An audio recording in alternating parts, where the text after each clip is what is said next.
আসসালামু আলাইকুম ভাইজান, আপনার নাম? মোহাম্মদ হাসান। এখন এই এলাকার অবস্থা কি বলেন? এই এলাকার অবস্থা আলহামদুলিল্লাহ, কিন্তু যা ভালো আছে ওইদিকে আরো বেশি ভয়াবহ আছে। আর ছোটখাটো ঘরদুয়ার, ছোটখাটো ঘর দুয়ারে মানে এতটুকু খাবার দাবার, খাওয়া দাওয়া আলহামদুলিল্লাহ অত্যন্ত মানুষে মানে নিতেছে মানে। আর এমনি ত্রাণ দিতেছে মানুষের? হ্যাঁ, মানুষে অন্যান্য বছর তুলে এবার অনেক প্রাণ দেয়, এবার অনেক। আলহামদুলিল্লাহ। আর ওই বর্তমানে এই এলাকার কমিশনাররা বা মেম্বাররা কি করছে? অন্ত কেউ নাই অনেক হতো, মানে খোঁজখবর তো নিতেছে? খোঁজ খবর নিতেছে মোটামুটি। আচ্ছা। আর বিভিন্ন ওই ব্যবসায়ী বা অন্যান্য পয়সাওয়ালারা মোটামুটি হ্যাঁ। খাওয়ান দাওয়ান দিতেছে, হ্যাঁ, সবাই কারণ সাহায্য সবাই সহযোগিতা করতেছে? সব দিক তো নাই আলহামদুলিল্লাহ। আলহামদুলিল্লাহ। খানার দিক কষ্ট না, সব দিক তো নাই। থাকাটাই সমস্যা বড়। থাকাটা সমস্যা।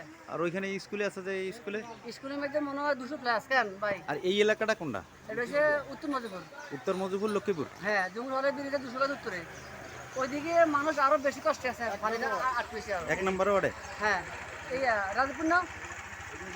হ্যাঁ, রাজীবপুর আমাদের আদুলের এদিকে অনেক মানুষ বন্যাতে আটকেছে। রাজীবপুর দিকে বেশি বেশি সমস্যা। এখনো মানুষ ওদিকে আটকেছে। কোন দিকে আটকে রয়েছে? এই যে রাজীবপুরের এদিকে। রাজীবপুরের এদিকে। হ্যাঁ হ্যাঁ হ্যাঁ। দাদা আল্লাহ ভরসা, সবাই আল্লাহ সবাই সহযোগিতা করি সবাই। ঠিক আছে ইনশাল্লাহ। আসসালামু আলাইকুম।